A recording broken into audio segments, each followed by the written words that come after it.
شاہ صفوی ایران کے بادشاہوں میں سے تھا کہ جس کا نام اسماعیل تھا.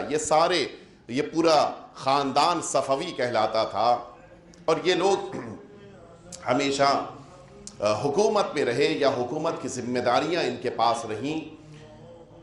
935 یا 936 میں تقریباً آج سے 550 سال پہلے کا واقعہ میں عرض کر رہا ہوں.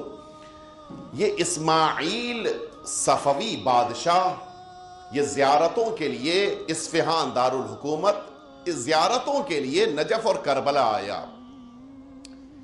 جس موقع کے اوپر سرزمین کربلا پہنچا، نجف کی زیارت مکمل کرنے کے بعد اس کو یہ بتایا گیا کہ سرکار سید الشہداء کا یہ حرم ہے، سرکار ابو الفضل عباس کا یہ حرم ہے، گنج شہیداں یہ ہے کہ سارے شہداء ایک ساتھ دفن ہیں، جناب حبیب دوست ہیں یہاں پر دفن ہیں، 2 امام حسین کے شہزادے آپ کے ساتھ قبر میں دفن ہیں، اور ایک اور صحابی امام حسین ہے کہ جسے امام حسین کے حرم سے دور دفن کیا گیا ہے. بڑے تعجب سے پوچھا کیوں؟ اب وہ فکر کہ جو آج بھی بعض لوگوں کے ذہن میں ابھی بھی وہاں پائی جاتی، اس زمانے میں زیادہ یہ اسٹرانگ تھی، پختہ تھی. فکر کیا تھی وہ سنیے آپ. بتایا گیا کہ وہ ایک امام حسین کا جانثار ہے کہ جس کا نام حر ہے، کہ جو کربلا کے باہر دفن ہے. وجہ کیا ہے آپ سنیں گے. کیا ان کے ذہنوں میں فکر پائی جاتی تھی اس زمانے میں؟ وجہ یہ ہے کہ امام حسین نے حر کی توبہ کو قبول ہی نہیں کیا، معاذ اللہ. اور یہ فکر آج بھی ہے. بعض کربلا کے اطراف میں رہنے والے آج بھی اس فکر کو مانتے ہیں، اور اس زمانے میں بڑی اسٹرانگ تھی یہ فکر. اسماعیل نے جس موقع پر پوچھا، ان لوگوں نے بتایا کہ وہ اس لیے کربلا میں دفن نہیں ہے کہ امام حسین نے ان کی توبہ کو قبول نہیں کیا، العیاذ باللہ، لہٰذا امام حسین نے انہیں گنج شہیدہ میں دفن نہیں ہونے دیا ہے. چوتھے امام نے ان کو یہاں پہ دفن نہیں فرمایا، وہ باہر.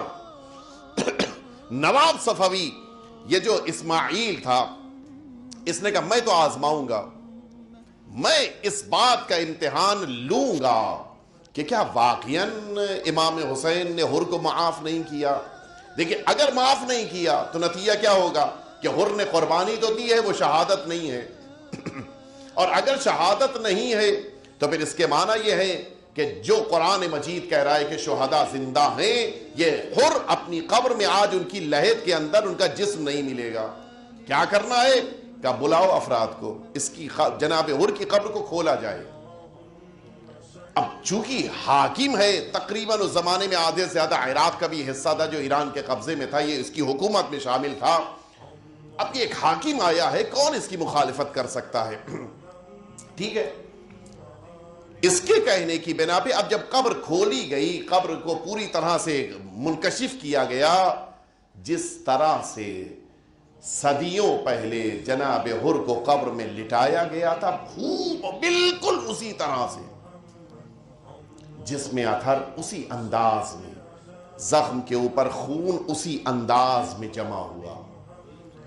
حتیٰ آپ ذرا سا غور کیجئے، اللہ جنہیں زندگی دیتا ہے وہ تو یقیناً بڑے مقدس محترم ہوتے ہیں. میں نے بھی دیکھا ہے حوض میاں قم میں، اسی قم مقدس میں، اس میت کو میں نے دیکھا ہے جو 69 ایئرز بیفور، تقریباً 70 سال پہلے جو دفن ہوئی تھی، اس خاتون کے جسم کو میں نے کفن میں لپٹا ہوا قبر میں سالم حالت میں دیکھا ہے.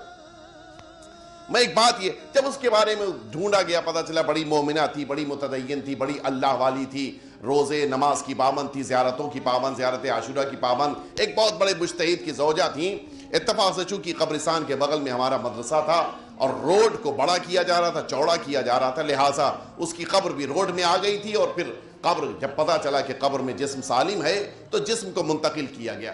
یہ جو پتا چلا کہ اتنے عرصے پہلے نیک متدین خاتون دفن ہوئی تھی، آج بھی قبر میں جسم کا صحیح و سالم ہے.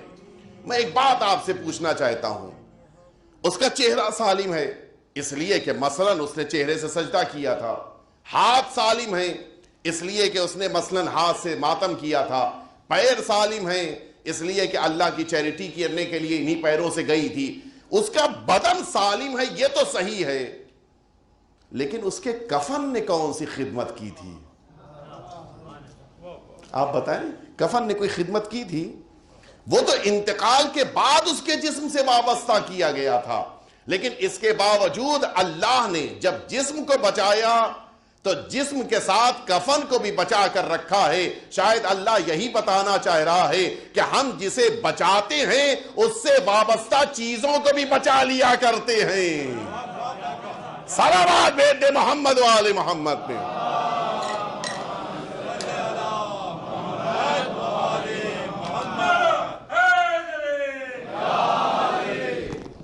حقیقت یہ ہے کہ پروردگار عالم جناب حر کو بھی زندگی دے رہا ہے۔ جناب حر کی جب قبر کھولی گئی تو پوری طرح سے بدن سالم، قبر کے اندر جسم رکھا ہوا، زخم بھی ایسے کہ بالکل تازے۔ صفوی نواب نے جب یہ دیکھا کہ قبر کھل گئی تو اب تو یقین ہو گیا، اس نے سب کو منع کیا کہ آج کے بعد کوئی یہ نہیں کہے گا کہ جناب حر کو امام حسین نے قبول نہیں کیا۔ لیکن اب جب قبر دوبارہ بند کی جانے لگی تو اس کو اچانک نظر پڑی، اس نے کہا کہ جناب حر کی پیشانی پہ ایک رومال بندھا ہوا ہے، اس رومال کو کھول کے مجھے دے دو، میں چاہتا ہوں کہ اس رومال کو اپنی قبر میں لے کر جاؤں۔ لکھا ہے تاریخ میں جیسے ہی وہ رومال کھولا گیا، کھول کے اس نواب کو دیا گیا اور وہاں پیشانی پر جہاں پہ زخم تھا اس سے خون ابلنے لگا۔ یہ واقعہ ہے 935 کا۔ واقعات کربلا کو گزرے ہوئے تقریباً 850 سال ہو رہے تھے، اس کے باوجود خون ابلنے لگا۔ اس کی جیب میں ایک اور رومال تھا، اس رومال کو اس نے جناب حر کی پیشانی پہ باندھنے کے لیے دیا، باندھا گیا، خون نہیں رکا۔ جتنے لوگ وہاں موجود تھے سب نے اپنے اپنے رومال دیے کہ باندھ دیا جائے، خون نہیں رکا۔ کب رکا؟ جب اسی رومال کو دوبارہ جناب حر کی پیشانی پر باندھا گیا، خون ٹھہر گیا، رک گیا۔ اس کے ساتھ وہاں پہ علماء موجود تھے۔ اس نے علماء سے پوچھا کہ یہ بتاؤ کہ یہ رومال کیسا ہے، کیا تاریخ ہے اس کی؟ آپ سنیں گے ان علماء نے بتایا کہ جس موقع کے اوپر جناب حر میدان کربلا میں زمین پر آئے تھے، امام حسین خود بنفس خود آقا سرہانے آئے تھے، اور آنے کے بعد جناب حر کے جب قریب بیٹھے، جناب حر کی پیشانی پہ تیر لگا تھا، اس تیر کو جب امام حسین نے نکالا تو خون ابلنے لگا تھا۔ امام حسین نے اپنی جیب مبارک سے رومال نکالا تھا اور جناب حر کی پیشانی پر وہ رومال باندھ دیا تھا۔ اب نتیجے میں یہ خون اس رومال کی بنا پر ٹھہر گیا تھا۔ پوچھا گیا کہ یہ رومال کیسا ہے؟ سنو گے عزاداروں، ان علماء نے بتایا کہ یہ رومال وہی رومال ہے کہ جس رومال کو جناب امام حسین کی ماں نے تیار کیا تھا۔